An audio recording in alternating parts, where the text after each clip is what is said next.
নমস্কার বন্ধুরা। তো সিটেট সেপ্টেম্বর 2026 যে পরীক্ষা হতে চলেছে, তো তার 8 ফেব্রুয়ারি পেপার 1-এর সিডিপির পার্টটা ডিসকাস করেছিলাম। তো এর আগের দিন 15টা কোশ্চেন অলরেডি ডিসকাস করেছি। তো যারা যারা দেখোনি তারা অবশ্যই দেখে নেবে। আজকে সিডিপির সেই 8 ফেব্রুয়ারি যে এক্সামটা হয়েছিল তার পেপার 1-এর এই 16 নম্বর কোশ্চেন থেকে ডিসকাস করব। তো দেখো প্রথমটা কি বলেছে, attention deficit hyperactivity disorder is characterised by. তো অ্যাটেনশন ডেফিসিট হাইপার অ্যাক্টিভিটি যে ডিসঅর্ডার হচ্ছে, এটা কি করে আমরা ক্যারেক্টারাইজ করব? ADHD। কী নাম এটা? ADHD। এই attention deficit hyperactivity disorder, এটা কী করে ক্যারেক্টারাইজ করা যায়? তার অপশানগুলো দেখি। Restricted and repetitive behavioural pattern, মানে যেটাতে রিপিটেটিভ বিহেভিয়ার করবে, যে একই ব্যবহারটা ঘুরে ঘুরে করবে, সেখানে রেস্ট্রিক্টেড একদম ওই এরিয়ার মধ্যেই সীমাবদ্ধ থাকবে। তারপর হচ্ছে delayed motor and language skill. তো মোটর যেটা মানে আমাদের যে ফিজিক্যাল মুভমেন্ট হয় হাত পা চলানো, সেটা এবং ল্যাঙ্গুয়েজের ভাষাগত যে দক্ষতাটা, সেটা কিন্তু ডিলে হয়ে যাবে, দেরি হবে। High level of depression and mood swing, প্রচুর পরিমাণে ডিপ্রেশনে হবে এবং মুড চেঞ্জ হতেই থাকবে। অনগোয়িং প্যাটার্ন অফ ইম্পালসিভিটি, যে ইম্পালসের যেটা প্যাটার্নটা শুধু চলতে থাকছে, সেই ইম্পালস দেখে আমরা চিনতে পারবো। তাহলে attention deficit hyperactivity disorder চেনার একমাত্র উপায় বেশিরভাগ ক্ষেত্রে কী বলতো? Ongoing pattern of impulsivity. এবার ডিপ্রেশন এবং মুড সুইং এটাতে হবে না। অ্যাটেনশন ডেফিসিট মানে বোঝা যাচ্ছে সেখানে অ্যাটেনশন দিতে পারবে না। এক জায়গায় বসে যদি বাচ্চা একভাবে মনোযোগ না দিতে পারে, শুধুমাত্র মানে তার এদিক ওদিক তাকিয়ে থাকে, জানালার দিকে বা এরকমভাবে বসে থাকে, এবার তার ব্যবহার শুধুমাত্র ব্যবহার দেখে আমরা চিনতে পারবো না। ব্যবহার, রিপিটেটিভ ব্যবহার আমরা দেখি অটিজমে, তাই না? এবার মোটর এবং ল্যাঙ্গুয়েজ স্কিল, ভাষাগত দক্ষতা, এগুলো বুঝতে সমস্যা হবে না। তার সবথেকে সমস্যা হবে যে সে অ্যাটেনশন, কোনো কিছুতে বেশিক্ষণ মনোযোগ দিতে পারবে না, বেশিক্ষণ একভাবে তাকিয়ে থাকতে পারবে না। তো তার এই অনগোয়িং প্যাটার্ন অফ ইম্পালসিভিটি, যেটা ইম্পালসের, সেটা দেখে আমরা ADHD সেটাকে শনাক্ত করতে পারবো। নেক্সট বলেছে দেখো, ইন ইনক্লুসিভ ক্লাসরুম, একটা ইনক্লুসিভ যে ক্লাসরুম হয় সেখানে কারিকুলাম শুড বি, কারিকুলামকে কী হওয়া উচিত? Dash and instruction should be, এবং ইনস্ট্রাকশনটা কী হওয়া উচিত? দেখো এখানে এলিমিনেশন টেকনিক ইউজ করব। প্রথমে ফ্লেক্সিবল ইউনিফর্ম, ইউনিফর্মটা কিন্তু নেগেটিভ ওয়ার্ড, তাহলে ইউনিফর্ম হবে না। তবে স্ট্যান্ডার্ডাইজ, স্ট্যান্ডার্ডাইজ তো আগেই নেগেটিভ। ফ্লেক্সিবল ডিফারেন্সিয়েট, হ্যাঁ ফ্লেক্সিবল হতে হবে এবং সেটা ডিফারেন্সিয়েট আলাদা আলাদা। আর 4 নম্বরটা দেখি স্ট্যান্ডার্ডাইজ, না স্ট্যান্ডার্ডাইজ তো হবে না। তাহলে আমাকে যদি কোনো ইনক্লুসিভ ক্লাসরুম মানে যেখানে সব রকমের বাচ্চা একসাথে কিন্তু সেখানে শিক্ষা নেবে, সেখানে আমি দেখব না যে কে মেন স্ট্রিমের এবং কে হলো যে ডিফারেন্টলি আলাদা ধরনের চিলড্রেন, তো তারাও সবাই একসাথে কিন্তু সেখানে শিক্ষা নেবে। তো ফ্লেক্সিবল যদি হয় এবং এক একজন ইন্ডিভিজুয়াল ডিফারেন্সের উপর ডিপেন্ড করে আমরা কিন্তু চেঞ্জেসগুলো আনবো।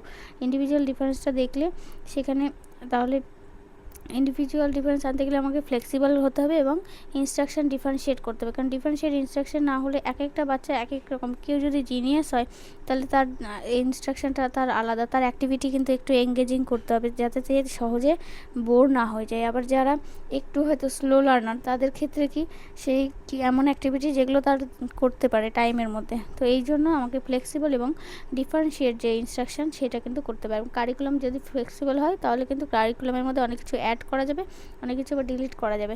আর যদি স্ট্যান্ডার্ডাইজ কারিকুলাম হয়, স্ট্যান্ডার্ডাইজ মানে সেখানে মানে এক্সট্রা করে কিছু অ্যাডও করতে পারবো না, কিছু ডিলিটও করতে পারবো না। বোঝা গেল?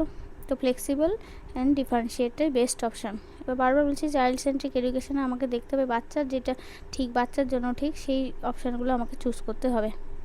পরেরটা দেখো কি বলেছে,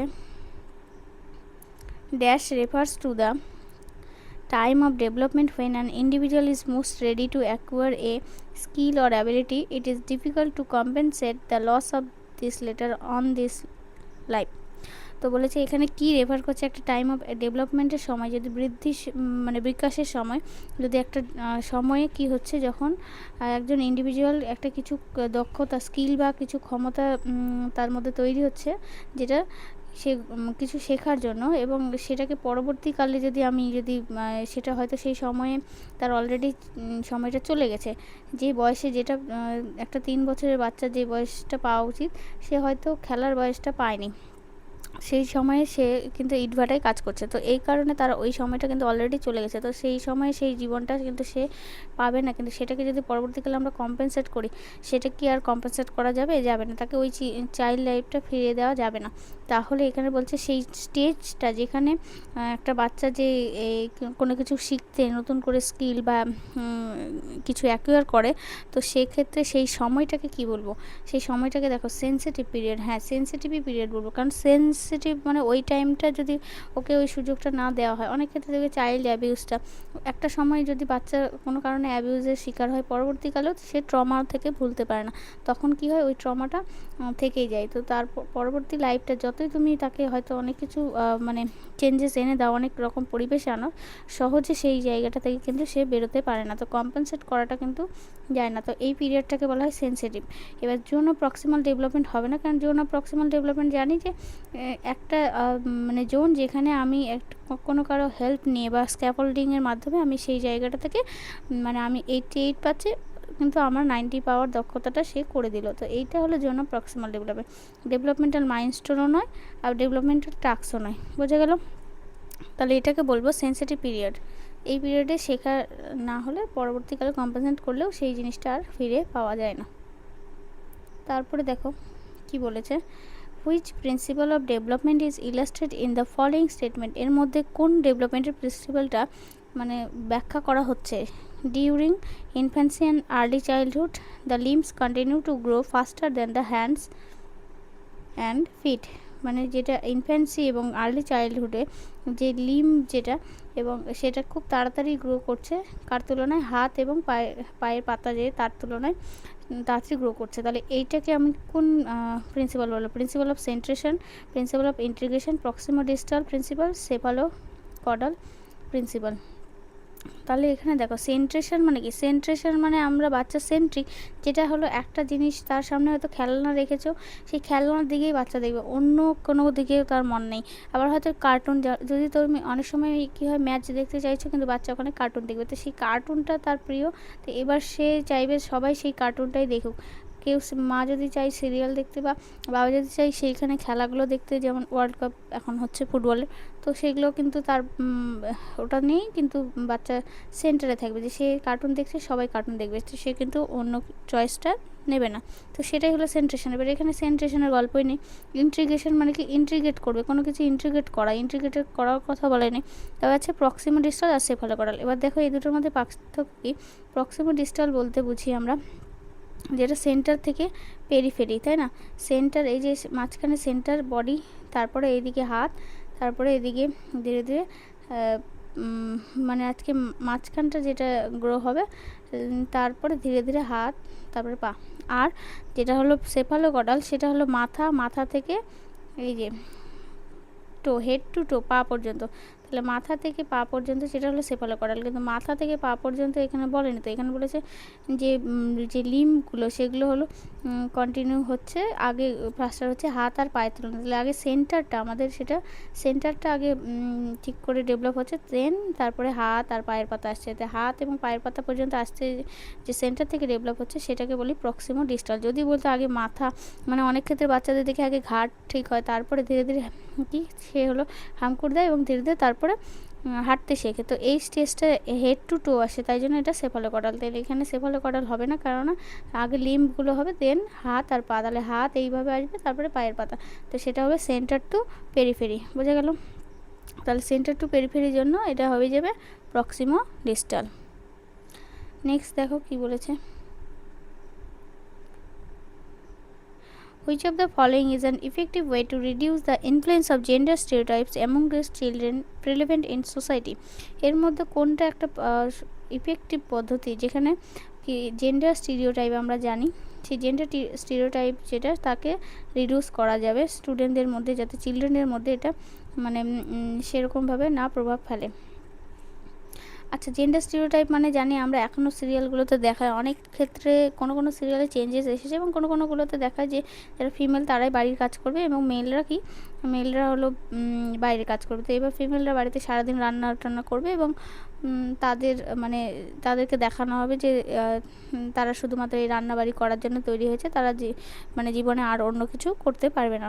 তো এই যে এই ধরনের অ্যাক্টিভিটি যেগুলো দেখানো হয় সেটা হলো জেন্ডার স্টিরিওটাইপ। আবার অনেক ক্ষেত্রে মেলদেরও ডমিনেন্ট করা হয়, মেলদেরও অনেক ক্ষেত্রে হ্যারাসমেন্টের শিকার হতে হয়, কিন্তু এই সমস্যাগুলো কিন্তু জেন্ডার স্টিরিওটাইপ। সেখানে কি দুটো সমান জেন্ডারকে একভাবে দেখা হচ্ছে না। তো এই যে এইটাকে রিডিউস যাতে করতে পারি, তাহলে বাচ্চাদের মানে কোনটা ভালো পদ্ধতি হবে সেটা আমাকে চুজ করতে হবে।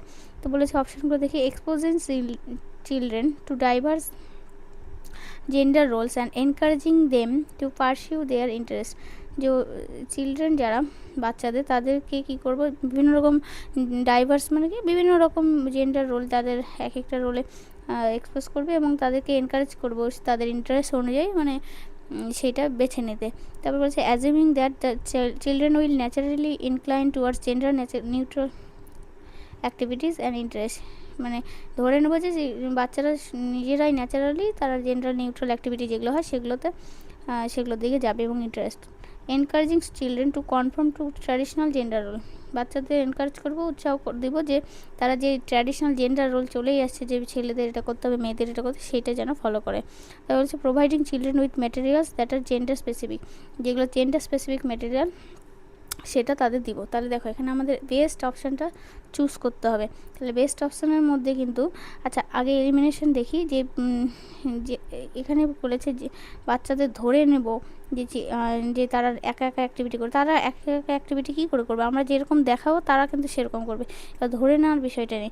এবার ট্র্যাডিশনাল জেন্ডার রোলে তুমি পাঠাবোই না, কারণ তাহলে তাদের মেন্টালিটিও, যদি একজন বাবা যদি তার ফ্যামিলিতে মার সাথে এরকম ব্যবহার করে, তাহলে পরবর্তীকালে তার ছেলেমেয়েরাও সেটা দেখে শিখবে। তো তাদের ট্র্যাডিশনাল জেন্ডার রোলে কিন্তু আমরা এনকারেজ করবো না। তার মধ্যেও ওই মানসিকতা আসবে যে তার যে ওয়াইফ হবে তাকেও কিন্তু সে ভাববে যে শুধুমাত্র মানে বাড়িতে বসে থাকার জন্যই, এরকম মেন্টালিটি আসবে। তো সেটা করবো না আমরা। Providing children with materials with gender specific, শুধুমাত্র জেন্ডার স্পেসিফিক মেটেরিয়ালসও দিব না।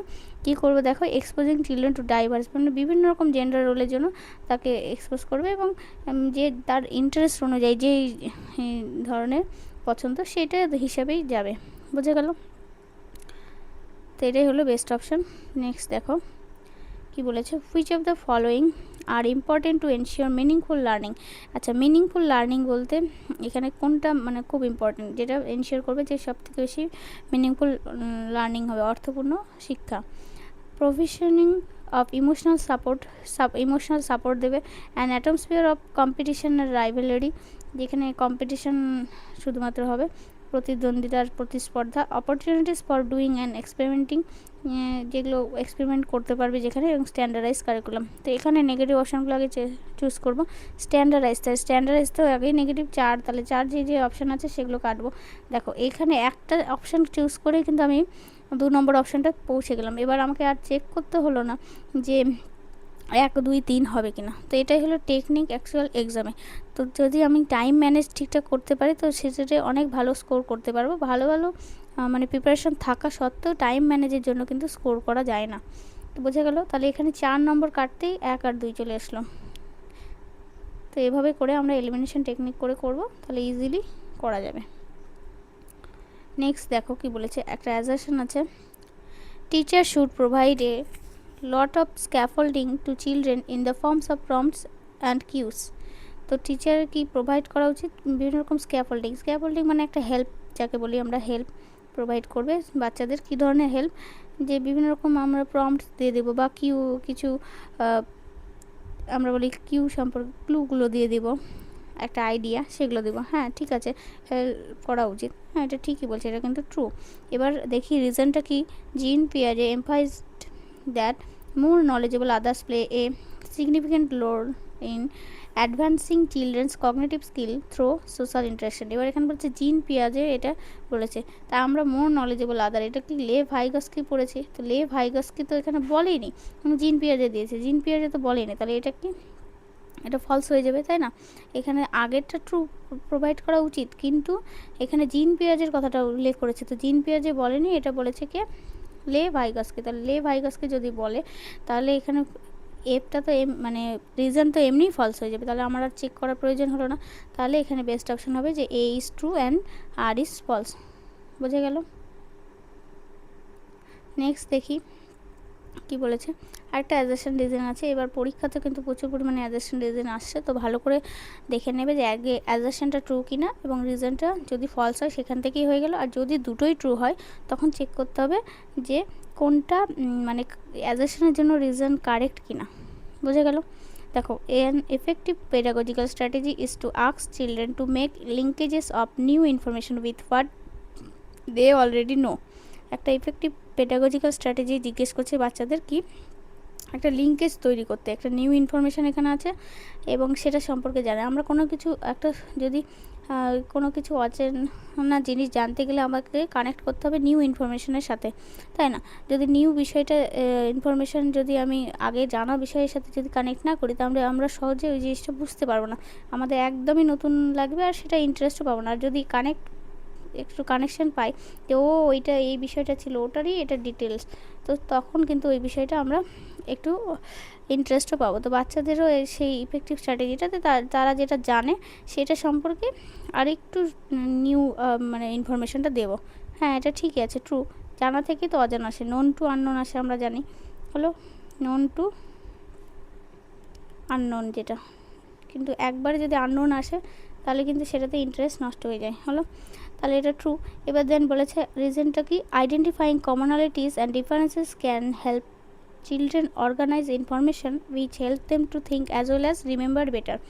তো এই যে কমনালিটিস, যদি একটা ইনফরমেশনের মধ্যে যদি তারা কমন পায় এবং ডিফারেন্স পায়, সেটা কমন এবং ডিফারেন্স দুটোই তাদের কি করবে, একটা হেল্প করবে যে এইভাবে ইনফরমেশনগুলোকে অর্গানাইজ করতে, এবং যেটা পরবর্তীকালে তাদের ভালো করে মনে রাখতে সাহায্য করবে। এবার দেখো, কোনো ইনফরমেশন আমরা যদি শুধুমাত্র ফ্যাক্ট আমাদের হলো সেটা মানে আমি যদি সেটাতে যদি ইন্টারেস্ট না পাই সেটা আমার মনে থাকবে না।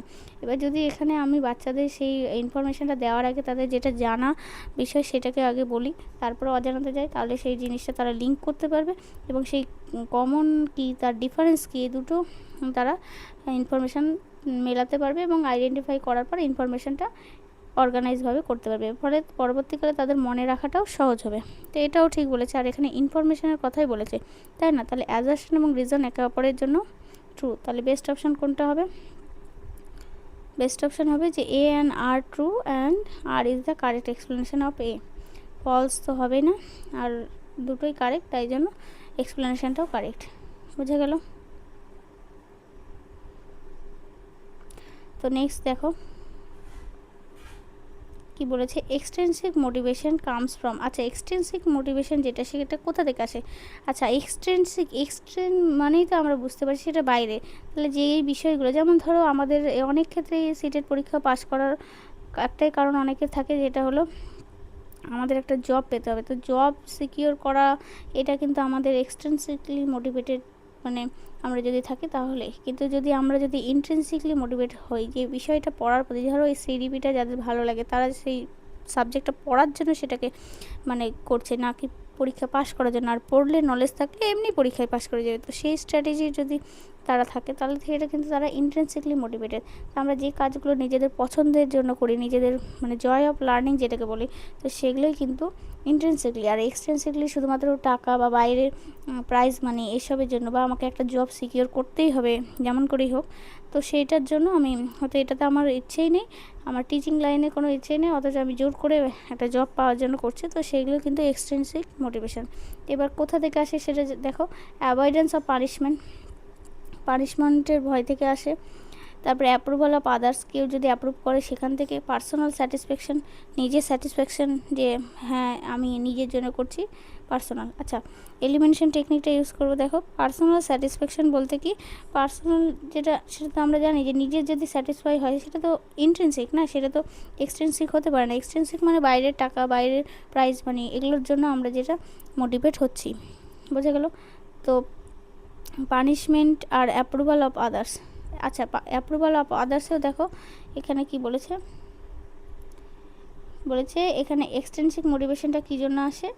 আর ইন্ট্রিনসিক মোটিভেশন, তাহলে ইন্ট্রিনসিক মোটিভেশনটা কিন্তু পার্সোনাল স্যাটিসফ্যাকশনের জন্য আসে, আর এক্সট্রিনসিকটা কি অ্যাপ্রুভাল অফ আদার্স। হ্যাঁ, এটা ঠিক। এবার 1 নম্বরটা হবে না কেন, অ্যাভয়েডেন্স অফ পানিশমেন্ট, এটা কারেক্টলি ঠিক বলতে পারবো না।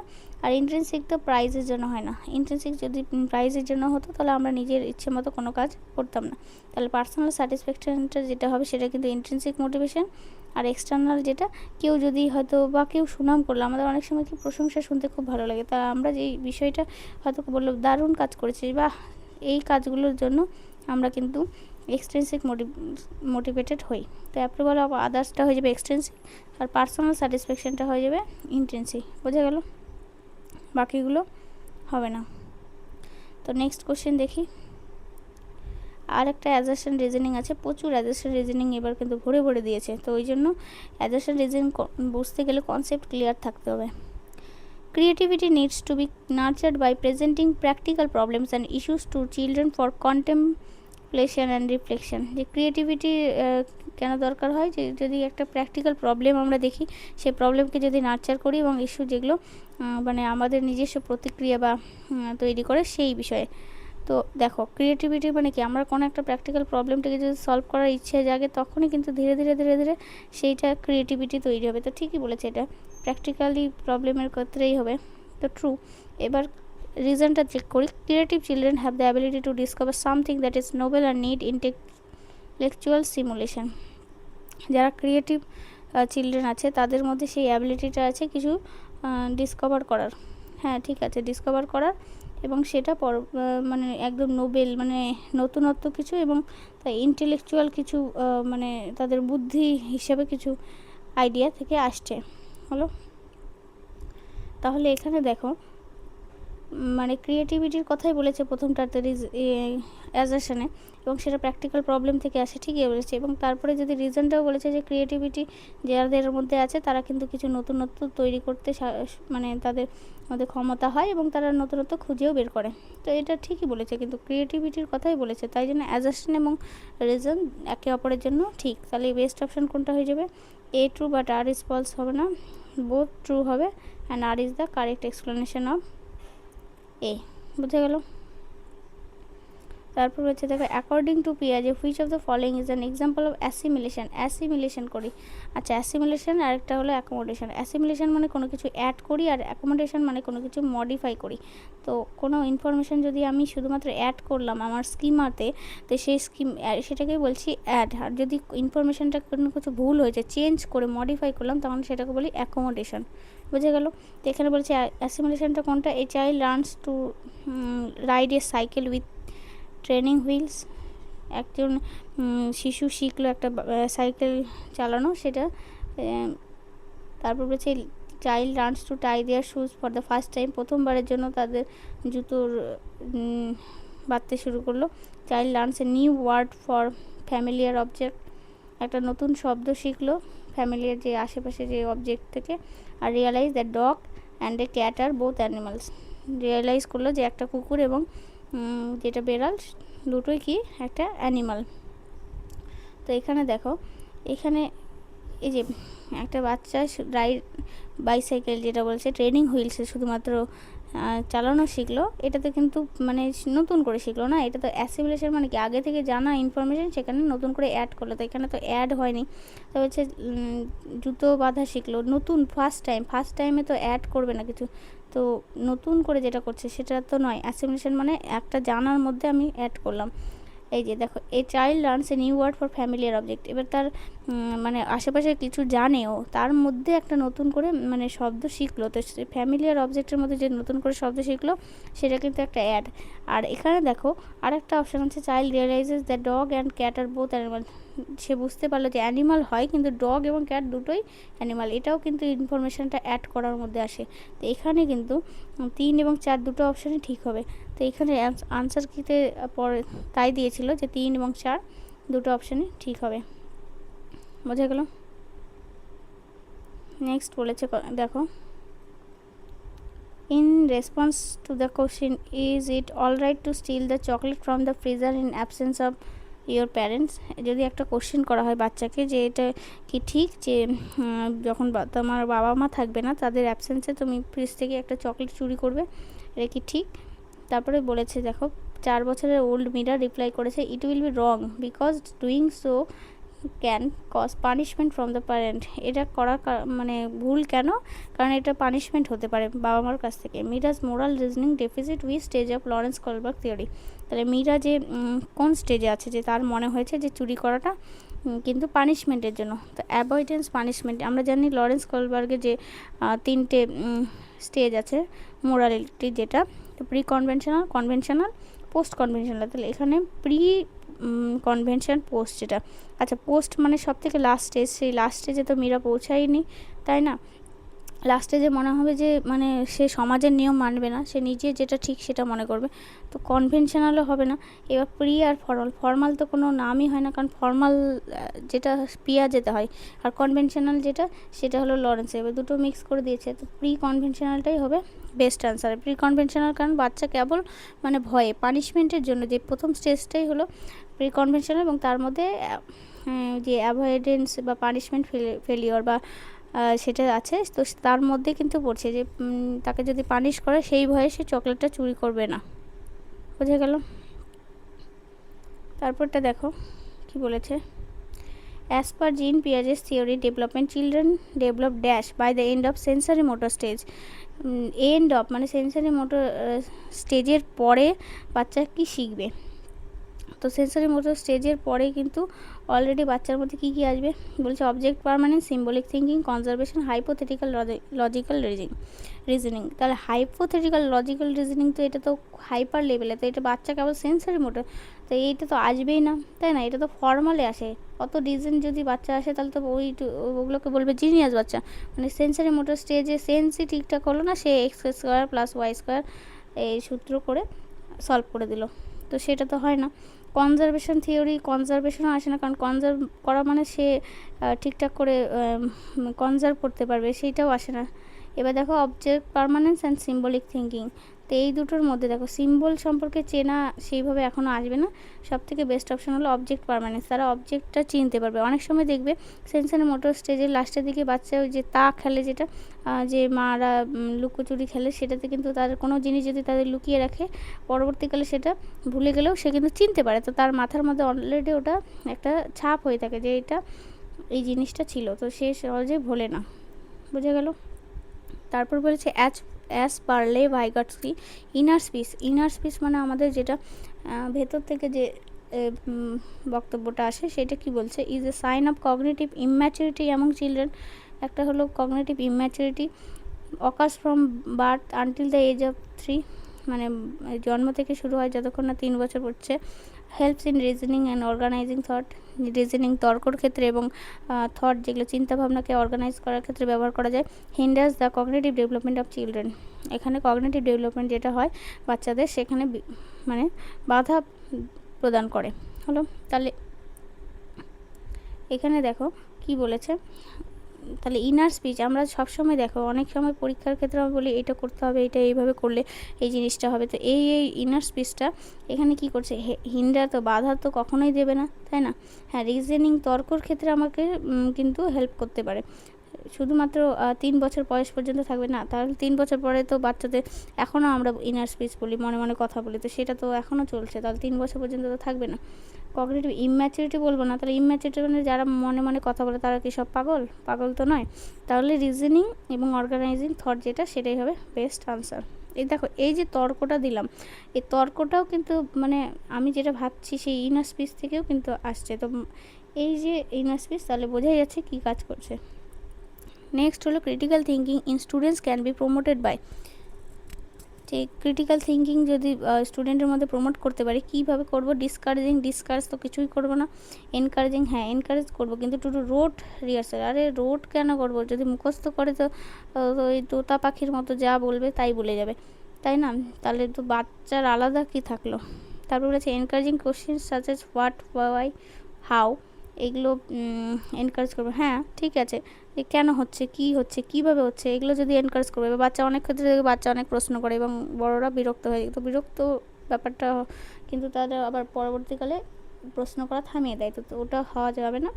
তো তাদের প্রশ্ন করতে দিতে হবে, তাহলে তাদের মনে যত কোশ্চেন জাগবে তারা ক্রিটিক্যাল থিঙ্কিং করতে পারবে। আর ডিসকারেজ কিছুই করব না। তো বোঝা গেল বেস্ট অপশান কোনটা, যে হোয়াট, ওয়াই, হাউ, কেন হচ্ছে, এই কোশ্চেনগুলো তাদেরকে জিজ্ঞেস করতে দেবো, তাহলে ক্রিটিক্যাল থিঙ্কিংটা তাদের মধ্যে প্রমোট করা যাবে। আজকে এই পর্যন্ত থাকলো, নেক্সট ভিডিওতে দেখা হচ্ছে। ধন্যবাদ।